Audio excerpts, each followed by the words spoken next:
नमस्कारः।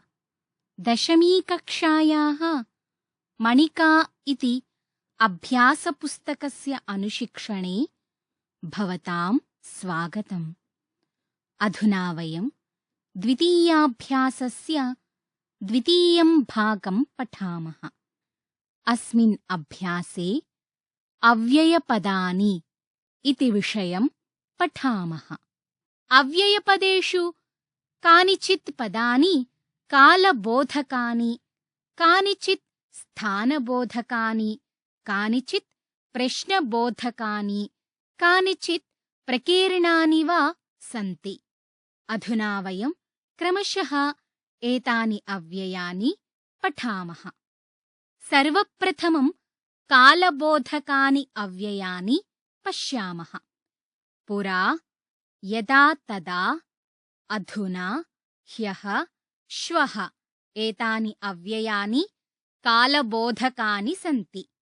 पुरा इति अव्ययस्य अर्थः वर्तते पहले इति। एतद् भूतकालसूचकम् अव्ययं वर्तते। अतः अस्य क्रियापदं भूतकाले एव भवति।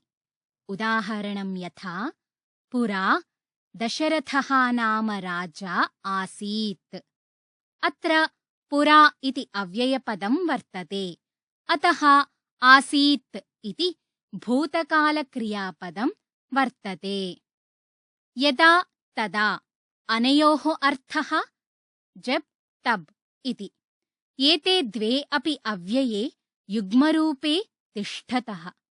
अर्थात् यदि यदा इति अव्ययस्य प्रयोगः क्रियते तर्हि तदा इति अव्ययस्य प्रयोगः अवश्यमेव भवति। एकस्य प्रयोगेण जिज्ञासायाः समाप्तिः एव न भवति। अतः द्वयोः प्रयोगः करणीयः। उदाहरणं यथा यदा सूर्यः उदेति तदा कमलानि विकसन्ति इति। अधुना इत्यस्य अर्थः अभि अथवा इस समय इति। एतत् अव्ययं वर्तमानकालिकः वर्तते। अतः अस्य क्रियापदम् अपि वर्तमानकाले भवति। उदाहरणं यथा अधुना गृहं गच्छामि इति। अत्र अधुना इति अव्ययपदं वर्तते। अतः गच्छामि इति क्रियापदस्य प्रयोगः कृतः। ह्यः इत्यस्य अव्ययस्य अर्थः वर्तते बीता हुआ कल इति। उदाहरणं यथा ह्यः छात्रः विद्यालयम् अगच्छत् इति। अत्र ह्यः इति अव्ययपदं वर्तते। अतः भूतकालक्रियापदं प्रयुक्तम्। श्वः इत्यस्य अव्ययस्य अर्थः वर्तते आनेवाला कल इति। उदाहरणं यथा श्वः परीक्षा भविष्यति इति। श्वः इति अव्ययं भविष्यत्कालसूचकं वर्तते। अतः श्वः इति अव्ययस्य वाक्ये प्रयोगः भविष्यत्कालिकक्रियापदस्य प्रयोगः करणीयः।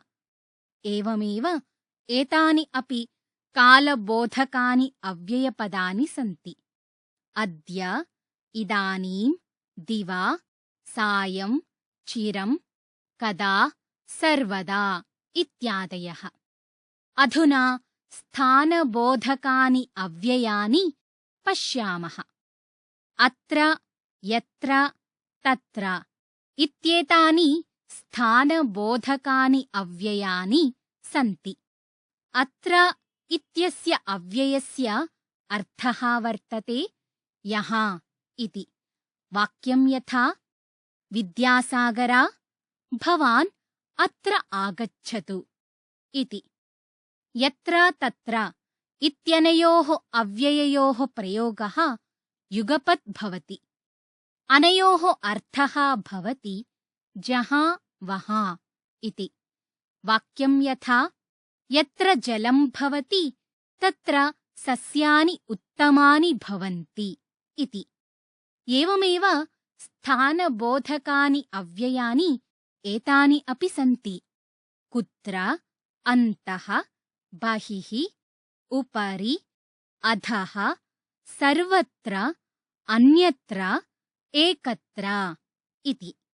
अधुना प्रश्नबोधकानि अव्ययानि पश्यामः। कदा, कुतः, कुत्र, किमर्थम् इत्येतानि प्रश्नबोधकानि अव्ययानि सन्ति। कदा इत्यस्य हिन्द्यर्थः कब इति। वाक्यं यथा संस्कृतदिवसः कदा भवति इति। कुतः इत्यस्य हिन्द्यर्थः कहाँ से इति। वाक्यं यथा गङ्गा कुतः उद्भवति इति। कुत्र इत्यस्य हिन्द्यर्थः कहाँ इति। वाक्यं यथा भवान् कुत्र निवसति इति। किमर्थम् इत्यस्य हिन्द्यर्थः किस्लिये अथवा क्यों इति। वाक्यं यथा गौरवः किमर्थं विद्यालयं न आगच्छति इति। अधुना प्रकीर्णानि अव्ययानि पश्यामः। इति, इव, चित्, चन, मा, यत्, यावत्, तावत्, यथा, तथा, सहसा, वृथा, कदापि इत्येतानि प्रकीर्णानि अव्ययानि सन्ति। इति अव्ययस्य प्रयोगः उक्तवाक्यस्य समर्थनार्थं भवति। वाक्यं यथा ह्यः, श्वः इति प्रयोगेण शृङ्खलां पूरयत इति। इव इत्यस्य हिन्दीभाषायाम् अर्थः वर्तते की तरह अथवा के समान अथवा जैसे की इति। वाक्यं यथा गौः दुग्धम् अमृतम् इव भवति। चित्, चन प्रत्ययोः प्रयोगः किं शब्देन सह भवति। यथा कः, चित्, कश्चित्, कः, चन, कश्चन इति पुल्लिङ्गरूपम्। अनयोः अर्थः कोयि इति। का, चित्, काचित्, का, चन, काचन इति स्त्रीलिङ्गरूपम्। अनयोः अर्थः कोयि इति। किं, चित्, किञ्चित्, किं, चन, किञ्चन इति नपुंसकलिङ्गरूपम्। अनयोः अर्थः थोड़ा सा इति। वाक्यं यथा तत्र कश्चित् अथवा कश्चन बालकः अस्ति। तेन सह काचित् अथवा काचन बालिका अपि अस्ति। सा किञ्चित् अथवा किञ्चन जलं पीत्वा उपविष्टा अस्ति इति। एवमेव अन्येषाम् अव्ययानाम् अपि वाक्येषु प्रयोगः भवति। अत्र कालबोधकानि कतिचन अव्ययपदानि सन्ति। तानि उपयुज्य अत्र एकः संवादः लिखितः। तस्य संवादस्य पठनेन अव्ययपदानि अवगच्छामः। चक्रे एतानि अव्ययपदानि सन्ति। श्वः, कदा, यदा, तदा, पुरा, ह्यः इति। नमिति, किं जानासि कालिदासस्य कालम्? महाकविः कालिदासः पुरा अभवत्, परं तस्य निश्चितकालं न जाने। राधे, त्वया तेन लिखितम् अभिज्ञानशाकुन्तलं नाटकं दृष्टम्? आम् महोदय, अहं तत् नाटकं द्रष्टुं ह्यः रवीन्द्ररङ्गशालाम् अगच्छम्। नमिते, त्वम् इदं नाटकं द्रष्टुं कदा गमिष्यसि? अहं तु एतत् द्रष्टुं श्वः गमिष्यामि। लतिके, किं त्वं नाटकं द्रष्टुं न इच्छसि? इच्छामि, यदा मम माता अनुमतिं दास्यति तदा अहं द्रक्ष्यामि। अत्र भिन्नवर्णेषु विद्यमानानि अव्ययपदानि अधः लिखामः। पुरा, न, ह्यः, कदा, श्वः, न, यदा तदा इत्येतानि अव्ययपदानि अस्मिन् संवादे सन्ति। अत्र एका मञ्जूषा वर्तते। तत्र कतिचन अव्ययपदानि दत्तानि सन्ति। तानि पदानि संयोज्य वाक्यानि रचयामः। मञ्जूषायाम् एते शब्दाः सन्ति। अहम् इति कर्तृपदम् अस्ति। ह्यः, श्वः, अधुना, यदा कदा, पठितुम् इत्येतानि अव्ययपदानि प्रदत्तानि सन्ति। उपवने, देवालयं, भोजनं, तरणताले, विद्यालयम् इत्येतानि विभक्तियुक्तपदानि प्रदत्तानि सन्ति। अगच्छं, भ्रमामि, तरिष्यामि, खादामि, गच्छामि इत्येतानि क्रियापदानि प्रदत्तानि सन्ति। ह्यः इति अव्ययस्य अर्थः बीता हुआ कल इति। ह्यः इति भूतकालकम् अव्ययम्। अतः अस्य योगे भूतकालिकक्रियापदं भवति। मञ्जूषायां भूतकालिकक्रियापदं किम्? मञ्जूषायां भूतकालिकक्रियापदम् अगच्छम् इति। अतः वाक्यं भवति अहं ह्यः देवालयम् अगच्छम्। अहं ह्यः विद्यालयम् अगच्छम्। श्वः इति अव्ययस्य अर्थः भवति आनेवाला कल इति। श्वः इति अव्ययं भविष्यत्कालसूचकम् अस्ति। अतः अस्य योगे भविष्यत्कालिकक्रियापदं भवति। अत्र मञ्जूषायां भविष्यत्कालिकक्रियापदं किं वर्तते? मञ्जूषायां भविष्यत्कालिकक्रियापदं तरिष्यामि इति वर्तते। अतः वाक्यं भवति अहं श्वः तरणताले तरिष्यामि इति। अधुना इति अव्ययस्य अर्थः अभि इति। अस्य उपयोगे वर्तमानकालक्रियापदं भवति। अतः मञ्जूषायां विद्यमानेषु क्रियापदेषु वर्तमानकालिकक्रियापदानि कानि इति पश्यामः।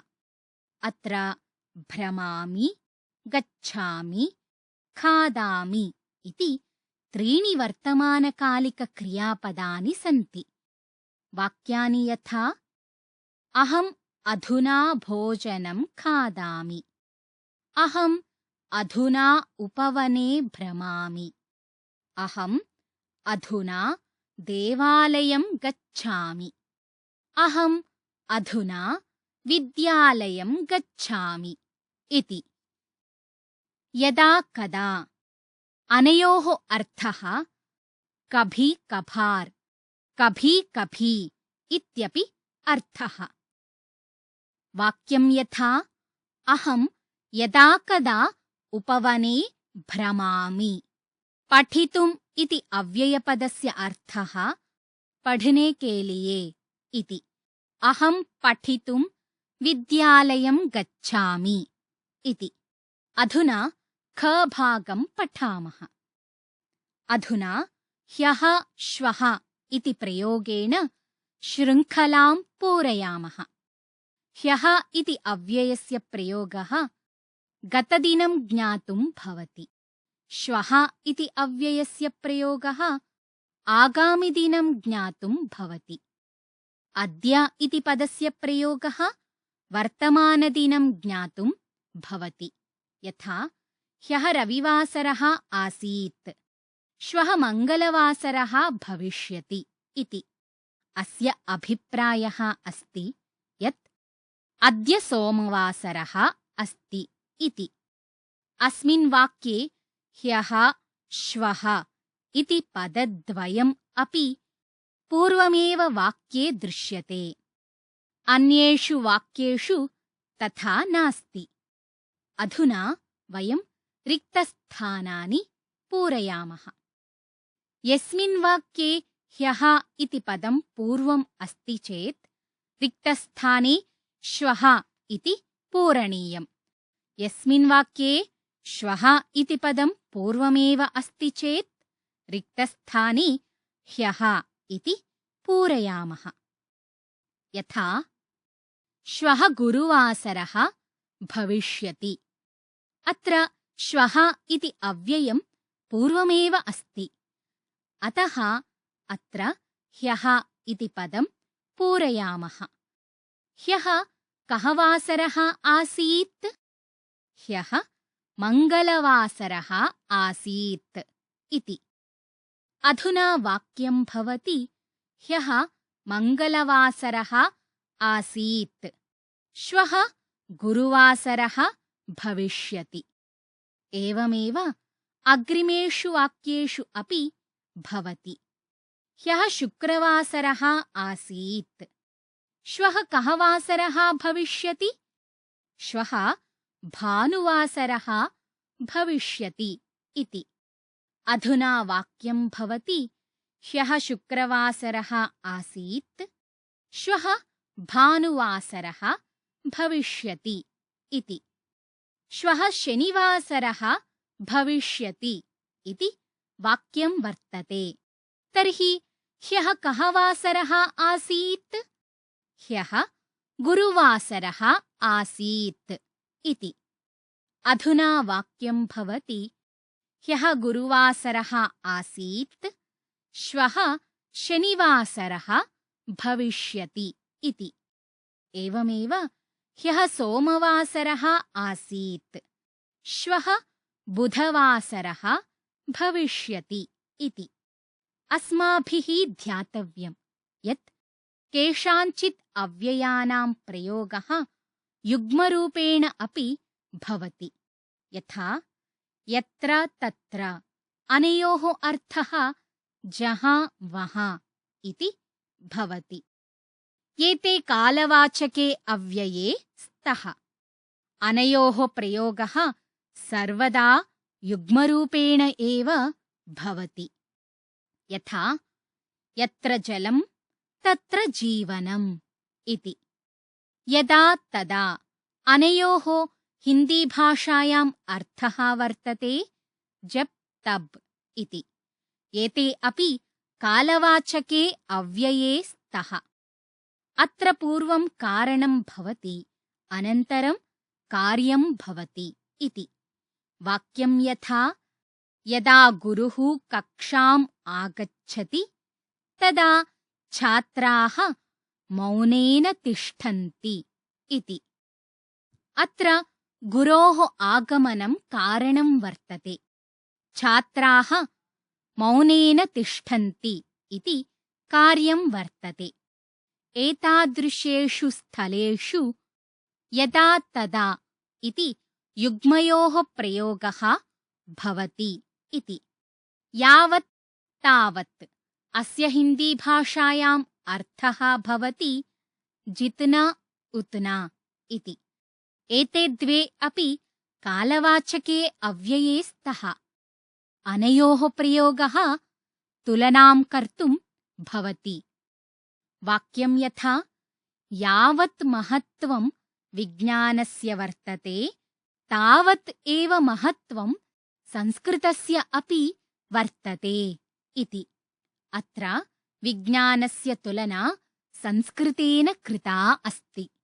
अधुना उदाहरणं दृष्ट्वा रिक्तस्थानानि पूरयामः। अत्र वाक्यानि प्रदत्तानि सन्ति। एतेषु वाक्येषु रिक्तस्थानानि वर्तन्ते।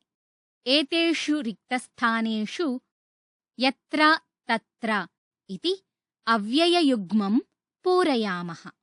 यथा यत्र पुस्तकालयः तत्र पाठकाः इति। केवलं यत्र इति अव्ययस्य प्रयोगेण जिज्ञासायाः समाप्तिः न भवति। अतः जिज्ञासायाः समाप्त्यर्थं तत्र इति अव्ययस्य प्रयोगः करणीयः भवति इति। कृष्णमेघाः वृष्टिः इति रिक्तस्थानयुक्तं वाक्यम्। यत्र तत्र योजनेन वाक्यं भवति यत्र कृष्णमेघाः तत्र वृष्टिः इति। आम्रवृक्षः कोकिलः इति रिक्तस्थानयुक्तं वाक्यम्।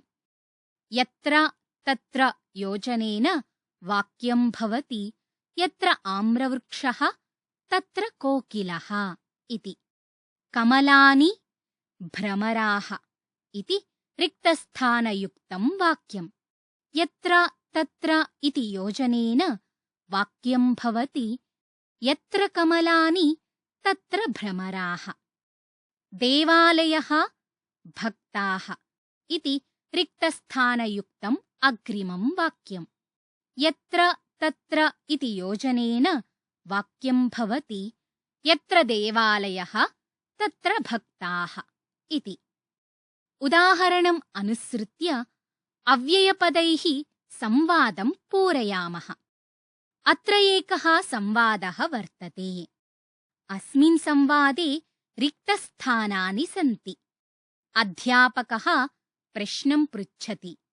भास्करः यदा तदा इति अव्यययुग्मम् उपयुज्य उत्तरं ददाति। प्रथमरिक्तस्थाने यदा, द्वितीयरिक्तस्थाने तदा इति अव्ययं पूरयामः। भास्कर, कोकिलः कदा कूजति? यदा वसन्तागमनं भवति तदा कोकिलः कूजति। अस्मिन् वाक्ये वसन्तागमनं भवति, कोकिलः कूजति इति वाक्यद्वयं वर्तते। कोकिलः कूजति इत्यत्र हेतुः वर्तते वसन्तागमनम्। अतः अत्र पूर्ववाक्ये यदा इति अव्ययं भवति, द्वितीये वाक्ये तदा इति भवति। एवमेव अन्येषु वाक्येषु अपि कल्पनीयम्। शोभनम्, कृषकाः कदा नन्दन्ति? यदा सुवृष्टिः भवति तदा कृषकाः नन्दन्ति। साधु, तमः कदा नश्यति?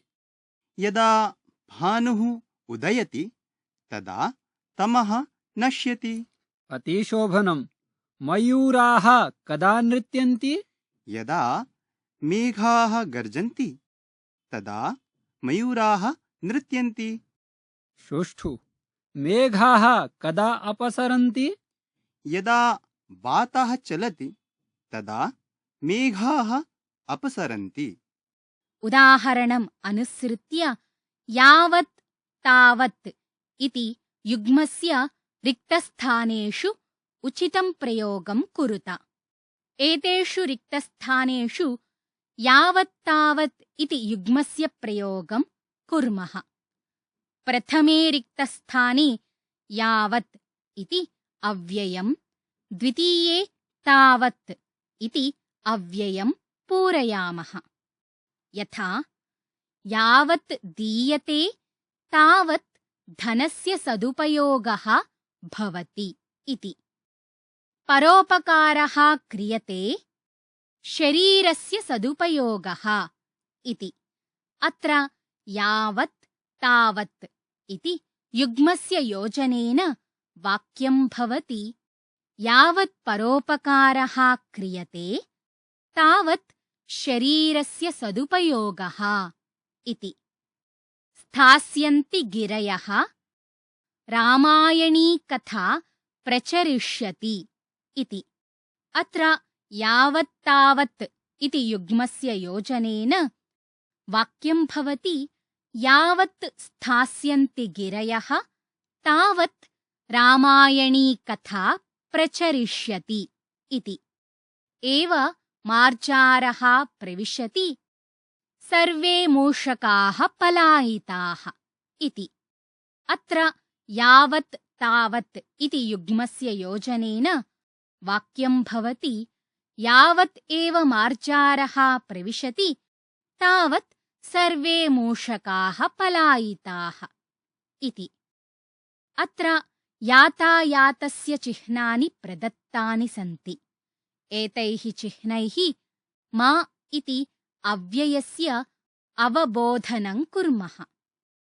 प्रथमं चिह्नं सूचयति यत् मा तिष्ठ अर्थात् अत्र न स्थातव्यम् इति। द्वितीयं चिह्नं सूचयति यत् ध्वनिं मा कुरु अर्थात् अत्र ध्वनिवर्धकस्य प्रयोगः न करणीयः इति। तृतीयं चिह्नं सूचयति यत् मा गच्छ अर्थात् इतः न गन्तव्यम् इति। चतुर्थं चिह्नं सूचयति यत् दक्षिणं प्रति मा गच्छ अर्थात् दक्षिणपक्षे न गन्तव्यम् इति। पञ्चमं चिह्नं सूचयति यत् वामं प्रति मा गच्छ अर्थात् वामपक्षे न गन्तव्यम् इति। उदाहरणम् अनुसृत्य वाक्यपरिवर्तनं कुरुत। अत्र एका तालिका वर्तते। अस्यां तालिकायाम् एकस्मिन् भागे न युक्तवाक्यानि सन्ति। द्वितीयस्मिन् भागे रिक्तस्थानानि सन्ति। रिक्तस्थानेषु मा इति अव्ययस्य प्रयोगः करणीयः। यथा रामः असत्यं न वदेत् इति। अस्मिन् वाक्ये न इति अव्ययस्य प्रयोगे विधिलिङ्लकारः दृश्यते खलु। न इति अव्ययस्य उपयोगः निषेधार्थे भवति। मा इति अव्ययम् अपि निषेधार्थे एव भवति। द्वितीये भागे असत्यं वद इति वाक्यं वर्तते। अस्मिन् वाक्ये वद इति लोट्लकारस्य रूपं वर्तते।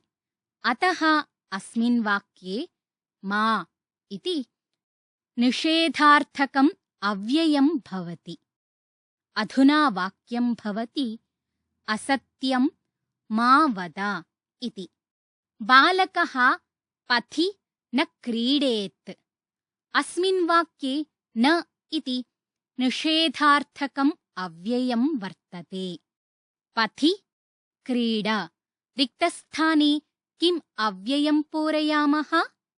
रिक्तस्थाने मा इति अव्ययं पूरयामः। अधुना वाक्यं भवति पथि मा क्रीड इति। छात्राः कक्षायाम् उच्चैः न वदेयुः। छात्राः कक्षायाम् उच्चैः वदत इति। अत्रापि निषेधार्थः वर्तते। रिक्तस्थानानन्तरं लोट्लकारस्य क्रियापदं वर्तते। अतः रिक्तस्थाने मा इति अव्ययं भवति। अधुना वाक्यं भवति छात्राः कक्षायाम् उच्चैः मा वदत इति। एवमेव अन्येषु वाक्येषु भवति। रवीन्द्रः दीर्घसूत्री न भवेत्। रवीन्द्र दीर्घसूत्री मा भव इति। सः कदापि पर्युषितम् अन्नं न खादेत्। पर्युषितम् अन्नं मा खाद इति। अधुना इव इति अव्ययस्य प्रयोगेण अधोलिखितपदानां समुचितमेलनं कुर्मः। अत्र कोष्ठकेषु शब्दाः प्रदत्ताः सन्ति। एतान् शब्दान् योजयितुम् इव इति अव्ययस्य प्रयोगं कुर्मः। इव इति अव्ययस्य अर्थः जैसे। अस्य प्रयोगः तुलनायां भवति। येन सह तुलनां कुर्मः तेन सह इव इति अव्ययस्य प्रयोगः भवति। यथा अत्र भागद्वयं वर्तते। प्रथमभागे नरः, करः, मुखं, चरणम् इत्येते शब्दाः सन्ति। द्वितीये भागे चन्द्रः, कमलं, पल्लवः, व्याघ्रः इत्येते शब्दाः सन्ति। प्रथमे गणे उपमानशब्दाः सन्ति, द्वितीये गणे उपमेयशब्दाः सन्ति। अधुना इव इति अव्ययम् उपयुज्य तेषां समुचितमेलनं कुर्मः। नरः इति पदेन सह व्याघ्रः इति पदं समुचितं वर्तते। अतः इव इति अव्ययम् उपयुज्य वाक्यं लिखामः। नरः व्याघ्रः इव इति। अत्र इव इति पदं सर्वान्ते लिख्यते। एवमेव अन्यत्र अपि लेखनीयम्। द्वितीयं पदं वर्तते करः इति। अनेन पदेन पल्लवः इति पदं समुचितं भवति। अतः वाक्यं किं भवति? वाक्यं भवति करः पल्लवः इव इति। तृतीयं पदं वर्तते मुखम् इति। अस्य समुचितं मेलनं भवति चन्द्रः इति पदेन सह। अतः अधुना इव इति अव्ययम् उपयुज्य वाक्यं लिखामः। मुखं चन्द्रः इव इति। चतुर्थं पदं वर्तते चरणम् इति। अस्य समुचितं मेलनं भवति कमलम् इति पदेन सह। अतः अधुना इव इति अव्ययम् उपयुज्य वाक्यं लिखामः। चरणं कमलम् इव इति। इति अव्ययस्य प्रयोगः। अधुना वयम् इति अव्ययं पठामः। उदाहरणम्: सत्यं वद, धर्मं चर इति तैत्तिरीयोपनिषद् आदिशति। अत्र कतिचन सूक्तयः वर्तन्ते। सन्दर्भग्रन्थाः अपि दत्ताः। इति अव्ययम् उपयुज्य ताः सूक्तीः सन्दर्भग्रन्थैः योजयामः। प्रथमभागे एताः सूक्तयः सन्ति। सत्यमेव जयते, कर्मण्येवाधिकारस्ते, ईशावास्यमिदं सर्वं, वाग्भूषणं भूषणम् इति। द्वितीये भागे सन्दर्भग्रन्थाः वर्तन्ते। मुण्डकोपनिषत्, भगवद्गीता, ईशावास्योपनिषत्, नीतिशतकम् इति। अधुना उभयोः मेलनं कुर्मः। कथं लेखनीयम्? उदाहरणवाक्यं पश्यन्तु। सत्यमेव जयते इति मुण्डकोपनिषत् वदति। अत्र प्रथमा सूक्तिः, अनन्तरम् इति अव्ययं वर्तते। ततः परं सन्दर्भग्रन्थाः च वर्तन्ते। एवमेव अन्येषु उदाहरणेषु अपि भवति। कर्मण्येवाधिकारस्ते इति भगवद्गीता वदति। ईशावास्यमिदं सर्वम् इति ईशावास्योपनिषत् आदिशति। वाग्भूषणं भूषणम् इति नीतिशतकं वदति। अधोलिखितेषु हास्यालापेषु अव्ययपदानि रेखाङ्कितानि कृत्वा अधः लिखत। अत्र हास्यालापाः सन्ति। एतेषु यानि अव्ययपदानि सन्ति तानि रेखाङ्कितानि कृत्वा अधः लिखामः। श्रेष्ठिन् एकं पणं देहि। अत्र कोऽपि मानवः नास्ति। कृपया त्वमेव अस्मिन् समये मानवः भव। अस्मिन् प्रसङ्गे अव्ययपदानि कानि सन्ति? प्रथमे वाक्ये किमपि अव्ययपदं नास्ति। द्वितीयं वाक्यं पश्यामः। अस्मिन्, अत्र, अपि, न इत्येतानि त्रीणि अव्ययपदानि सन्ति। तृतीयं वाक्यं पश्यामः। अस्मिन् एव इति एकमेव अव्ययपदम् अस्ति। राजेश, नूनम् आवां मित्रे स्वः। जानासि मित्रस्य लक्षणम्? सम्यक् जानामि। तर्हि मदर्थे त्वं किं किं कर्तुं समर्थोऽसि? अहं त्वदर्थे मृत्युनापि योद्धुं सज्जोऽस्मि। सहसा व्याघ्रः दृष्टिपथे समायाति। रे वीर, रक्ष माम्, एष व्याघ्रः माम् खादति। अरे, मया मृत्युना योद्धुं कथितं, न तु व्याघ्रेण। अस्मिन् प्रसङ्गे कानि सन्ति अव्ययपदानि? प्रथमे वाक्ये नूनम् इति एकम् अव्ययम्। द्वितीये वाक्ये सम्यक् इति पदम् अव्ययम् वर्तते। तृतीये वाक्ये तर्हि, कर्तुम् इत्येते द्वे अव्ययपदे स्तः। चतुर्थे वाक्ये अपि इति एकम् अव्ययम्। योद्धुम् इति द्वितीयम् अव्ययम्। सहसा इत्यपि अव्ययपदं वर्तते। पञ्चमे वाक्ये तु अव्ययपदानि न सन्ति। षष्ठे वाक्ये योद्धुम्, न, तु इत्येतानि त्रीणि अव्ययपदानि सन्ति। अव्ययपदानि रेखाङ्कितानि कुर्मः। अत्र श्लोकाः सन्ति। अत्र विद्यमानानाम् अव्ययपदानां रेखाङ्कनं कुर्मः।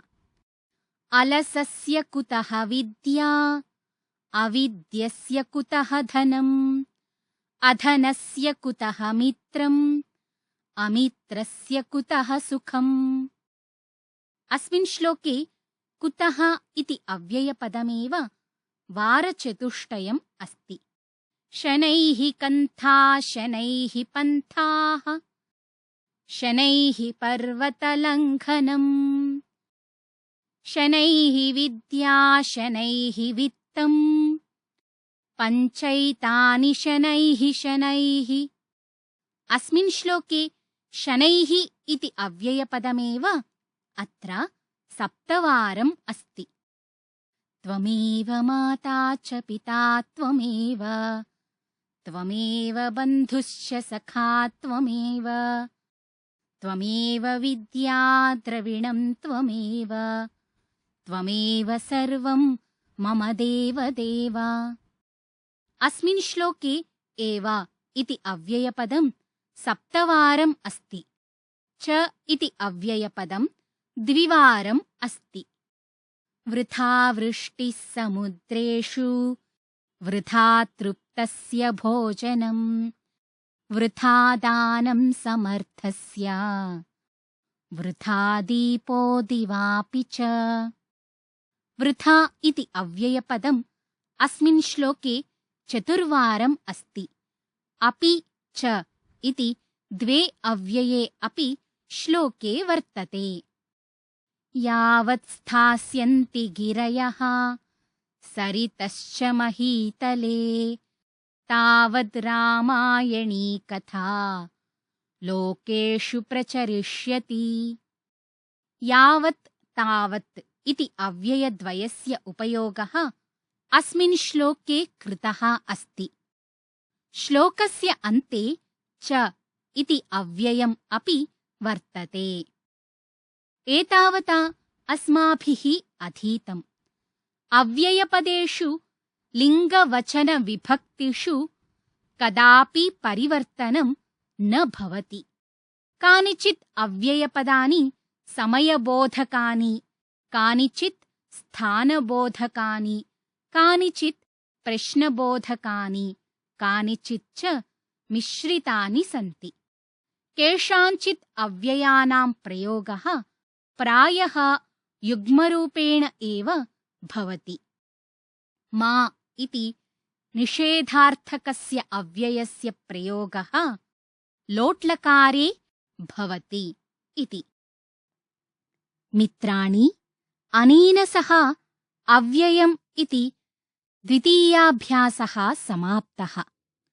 अग्रिमे अभ्यासे पुनः मिलामः। धन्यवादः।